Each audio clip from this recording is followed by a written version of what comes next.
JFD, just fair and direct.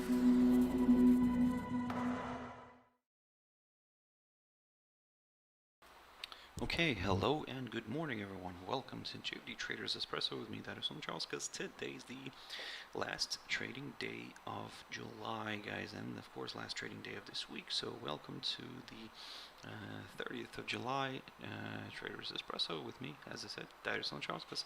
So we'll have a quick look at the markets, a few of the charts, basically the usual stuff. But before we do that, as always, let's quickly have a read through our risk disclaimer. So the content we produce does not constitute investment advice or investment recommendation, should not be considered as such, and does not in any way constitute an invitation to acquire any financial instrument or product. As always, I'll give you a few seconds to read the rest and we can continue.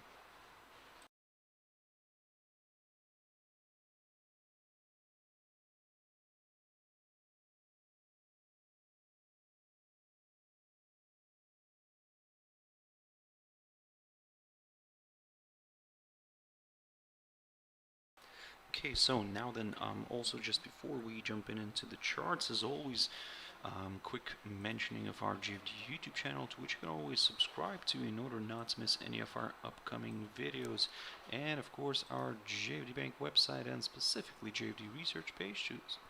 So if we go here on jfdbank.com and click on the research tab right there on the top, it will take you to our page, which we update on a daily basis. So yep, I believe you can find it useful. So guys, now let's have a look at the markets, but before that, I can see in the chat room here, Erica, good morning to you too. I hope you're having a wonderful start of Friday, and of course I hope everybody's having a wonderful start of Friday. So let's see what's happening here with the markets, and the first one I want to look at here is Nikkei 225. So as you can see, we have drifted and lower and closed below this hurdle, the 27,385 territory, the one that I kept mentioning. So in a way, don't get me wrong, this kind of increases the chances now for a further kind of drop lower. We ended the week below the 200-day EMA, and we stayed below this key support zone, which is the lowest point of May, and then now it is opening up the path for a possible move here towards the psychological 27,000 territory initially, which is not far from the low of the 6th of January, and also actually I think that's the lowest point of this year. There we go. So yep, now it seems that next week we could keep an eye on this lowest point of this week, guys, because if we drop below this, then yep, this is where it could become very interesting for a few more sellers, and yep, this could increase then the possibility of maybe seeing a further drift south towards the 26,362 territory, roughly around here, and then we'll take it from there. The Shanghai Composite here and the index is also kind of trading in the red. It's still trading. You still have around 50 something minutes left of trading here, but basically what I've mentioned this week or yesterday actually, to be more specific, that if we climb above this barrier here, the 3,417 territory, we might see a push further north here a little bit, but only maybe towards this upside line. And however, as you can see, the holdup occurred here near this area, near this hurdle. This was one of my levels that I have mentioned before, when we were still drifting here to the downside in the first half of the week, and I said that we might see a nice rebound here and a push towards this area. So this kind of worked out okay. Now this idea, I would say, is not really working out well, but this one right here with the arrow. However, don't get me wrong, it will be interesting to see how next week is going to perform, but if by any chance we push above this, the 3,417 territory, we might see a push higher here, maybe towards this 200-day EMA, or even maybe towards this upside support line taken from the low of the 9th of March, which we could test from underneath. And then if all this area provides resistance, another slide could be possible. So just keep that in mind. In terms of the let's say higher levels, well, I would actually prefer to wait for a push back above this 3,470 territory right here, the one that's highlighted. At the same time, we would be placed back above the 200-day EMA of the upside line, and well, potentially more buyers could join in. The German index DAX, and this is where the interesting bit comes in. So yesterday, the index showed good performance here during its European trading hours. It pushed higher, and this little formation here could be seen as a bullish one. We just need to see a break of this barrier here, the 15,681. However, during the Asian session, the cash index of DAX did drift to the downside. So the Asian markets did pull the cash indices of the European and the US cash indices lower. So basically we're currently seeing the cash index trading at around 15,533 territory. So basically it's back below the 21-day EMA. Now what it means here is that potentially, possibly, we could be forming maybe a little range here, which is roughly between the 15,456 and the 15,681 levels. We'll keep an eye on that, and of course we'll keep an eye on these two areas. If we see a nice good drop below this hurdle, the lower side of the potential range here, then yes, we will aim for a larger correction to the upside, because don't forget that overall we are still trading above this upside support line taken from the low of the 19th of March. Now the US index, Dow Jones, and here we had a nice pop here yesterday. We pushed north. We created a new all-time high here, as you can see. We overcame the previous all-time high and managed to hit the level. And let me just zoom in here a little bit. So we managed to hit this little territory right here, the 35,171 zone, but then we actually fell back below the previous all-time high. And if you remember, if you follow me and you kind of remember what I kept saying sometimes, that whenever we go and hit a new all-time high, but at the end of the day we still stay below the previous all-time high, then there is a possibility of seeing maybe a bit of a retracement here, let's say back to the downside in this case.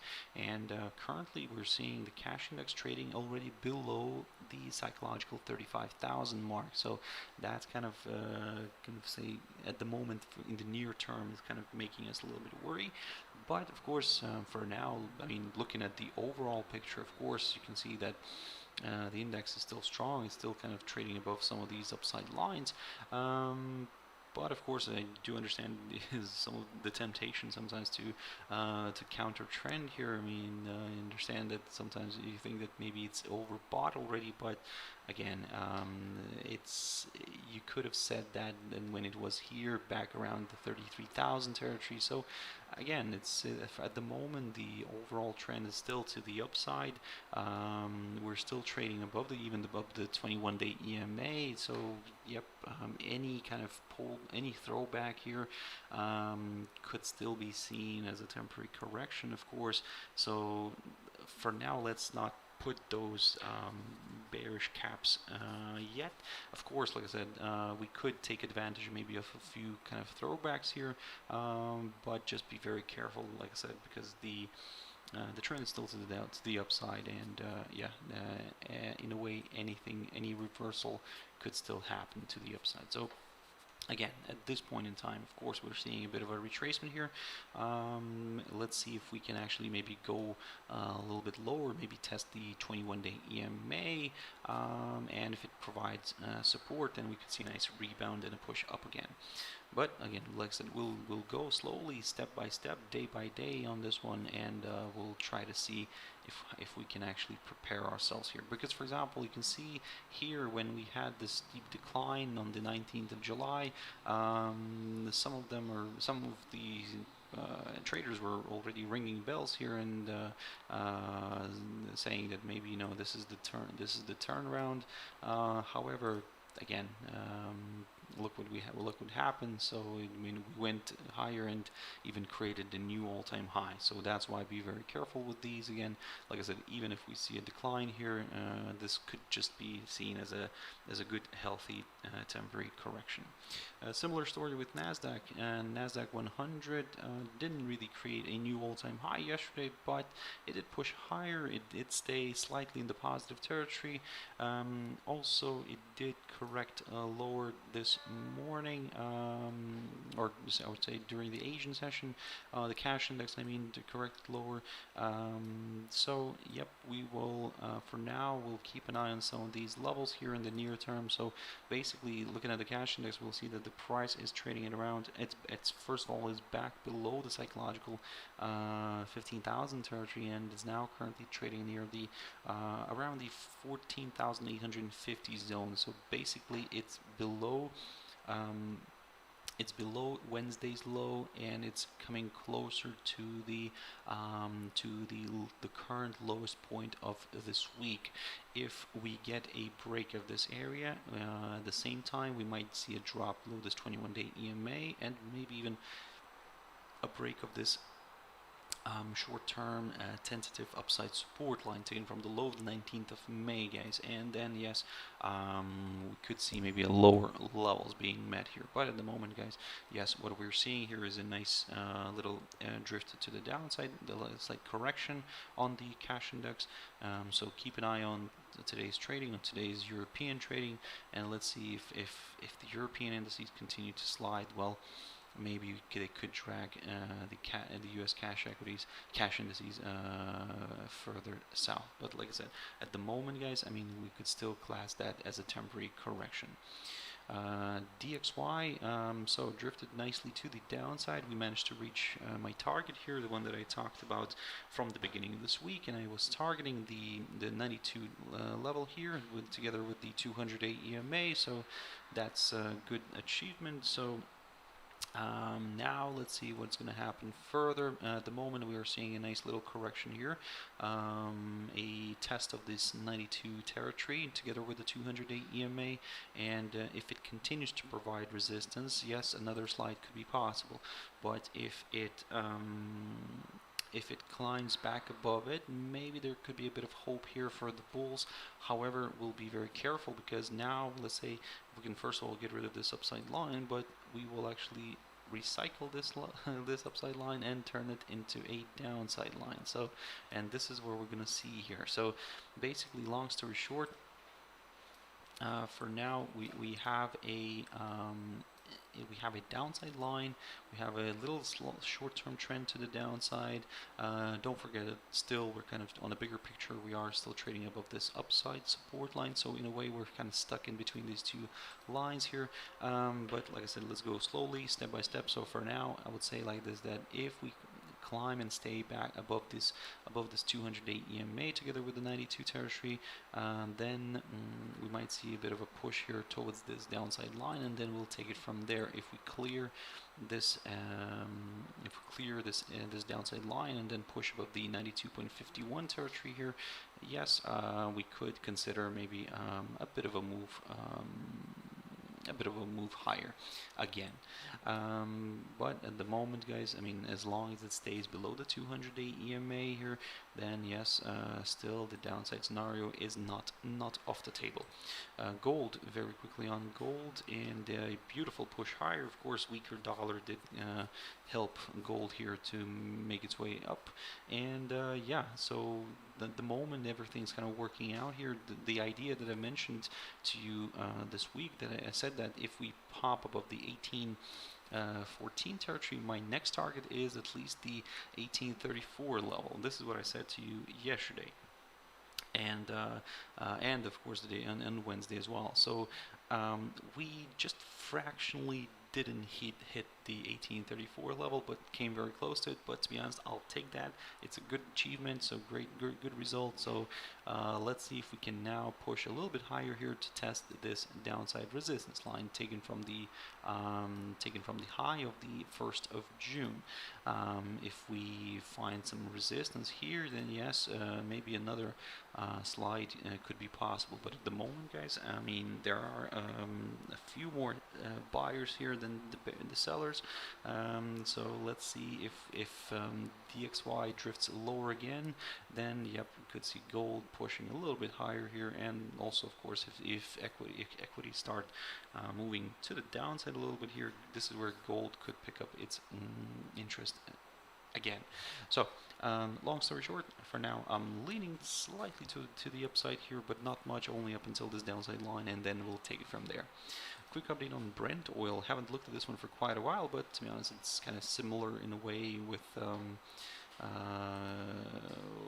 the WTI oil. So we are trading still above this upside support line taken from the low of the 23rd of March. As you can see, this beautiful V-shaped recovery from the 100-day EMA. This is one of those times when the EMAs do a great job here and provide either support or resistance. And you can see that we've reversed from this 100-day EMA, shown as the green line. We pushed higher, we overcame the 21-day EMA, and now we're basically on track to hit this area right here, the high of the 14th of July, not to mention that the current highest point of July. And to be honest, it would be quite interesting to see if the last trading day of July today we could, let's say, overcome the current highest point. But again, that's it seems that might not happen. However, of course, we'll be very careful. Wrong button. What I would say right now is in order to kind of play it safe here, I would say that keep your eyes on yesterday's high near the 76.12 territory. If we clear that, then yes, we will aim for the upside. We will aim for the high of the 14th of July near the 76.68. But if that's not enough for the buyers, then yep, maybe, just maybe, we could end up traveling towards the current highest point of July near the 77.82 zone. For the downside, what I would like to see here is, and this is where probably the keywords here would like to see, I would like to see maybe a drop somewhere below the 74 territory, because at the same time we could see the commodity falling below the 21-day EMA and maybe going for a bit of a corrective move here to the downside again. So keep that in mind. A quick update on Bitcoin. I'm not going to spend too much time on this one, but so far so good, because if you remember from the beginning of this week, I talked about this little potential range that could be forming. At the moment we're seeing a nice hold up near this 41,273 barrier. Let's see if it can continue trading below it. If we can, and we see, let's say, the crypto falling below these two EMAs, the 100-day and the 200-day EMA, then we could see a nice little correction here to the downside within the this little range formation. So yeah, the moment, like I said, if this continues to provide resistance, if the upper side of the range continues to provide resistance, then yes, certainly a bit of a decline here could be possible. But I could get a bit more comfortable with a larger correction to the downside within the range, only on a drop below these two EMAs, which currently coincide with each other, the 100-day and the 200-day EMA. For the upside, certainly push through this barrier and could open the door towards higher levels. Similar story with Litecoin. With Litecoin here, you can see that we are stuck near this barrier, the 144.10 zone, or in a way you could round it up to the 145 level, but basically this level here on my chart is running from the low of the 19th of May. As you can see, approximately near this level we always had some sort of a hold up. Either it was acting as a support level or resistance, for example here in the end of June and the beginning of July. And yeah, so looking at this picture now, I mean, we're again getting a hold up near this hurdle, near this 144.10, or if you want to round it up a little bit towards the 145. And if we clear that to the up, then yes, we could go higher. But at the moment, let's see if it continues to provide resistance. So just let me quickly mark this on the chart for our future reference, just to be yeah, a little bit on the safe side here. So yeah, let's keep an eye on that one. AUD USD, very quickly on this pair. So so far, I mean, the idea that I mentioned to you the beginning of this week here on this pair, where I said that we might see a push higher, but if this downside resistance line continues to provide a hold up, then another slide could be possible. And of course, let's keep an eye on the indices, because if those start sliding, then, well, I mean, we could see this pair drifting a little bit to the downside as well. Quick update on USD JPY here. Looking at this picture, you can see that we are sliding nicely along this downside resistance line, which we broke, but then we kind of reversed back down and kind of started drifting lower here, but we're still kind of trading alongside this this downside line. And currently, I would say, I mean, we can keep it on the chart, but just probably we're not going to really focus on it too much. But I'm really focusing here more as for the downside. I'm looking at this 109.06 level here, marked by the current lowest point of July.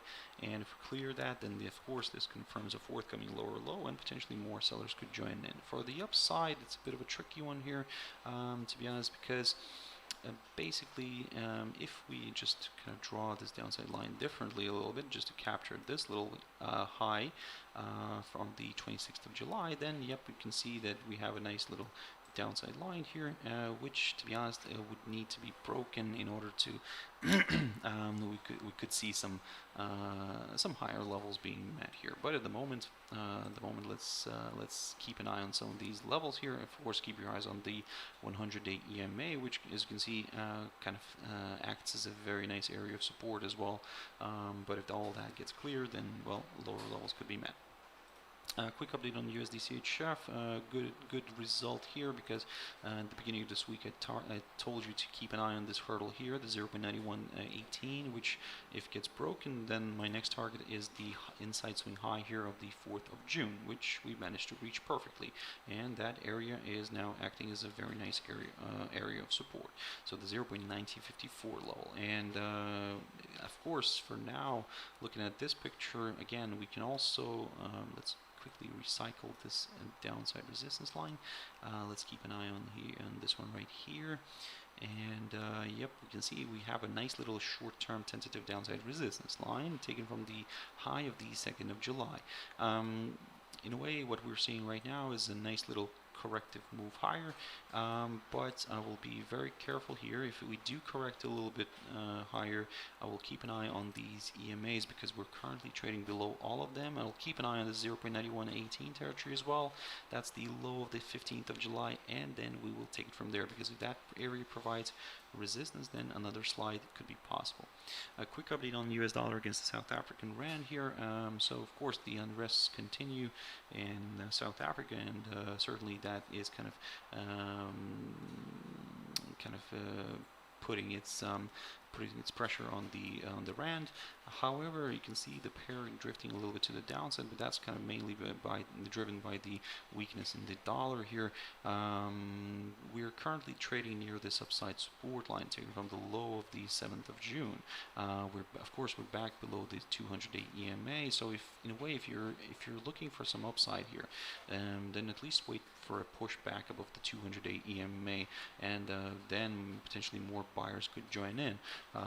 This area is roughly around that 1479 territory, approximately around here.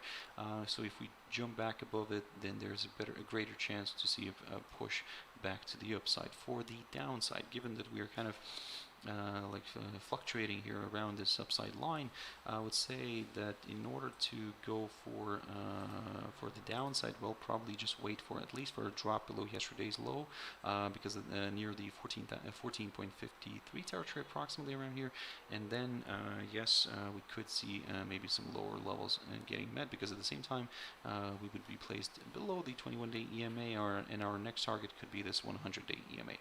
A quick update on GBP, JPY. I'm not going to spend too much time on this one, but basically we're still trading above the downside resistance line here, taken from the high of the 24th of June. We're also trading still above the 21-day EMA. So yesterday, you can see that yesterday the daily candle formed a shooting star here. So basically, it could be seen as a potential little reversal signal. However, even if we drift lower, that's what I could consider. Maybe a drift to the downside here, maybe even a drop below the 21-day EMA. But if this downside resistance line does provide a hold up somehow, does provide support, then yep, another rebound here could be possible. EURUSD, quick update on this one. This is what I talked about this in the beginning of this week. We had our drop below this 1.0805 territory. Great result here, and yep, we almost managed to reach my target here, the low of the 15th of February, near the 1.0758. Well, I mean, we just fell shy of a few points from hitting that level, so again, I'm not really giving up yet, because at the moment, I mean, this pair is looking a little bit more bearish than bullish, so at the moment I'm still aiming for the 1.0758 territory, or even the lowest point of January, or in other words, the current lowest point of this year, near the 1.0740 level, approximately around here, and then we'll go from there.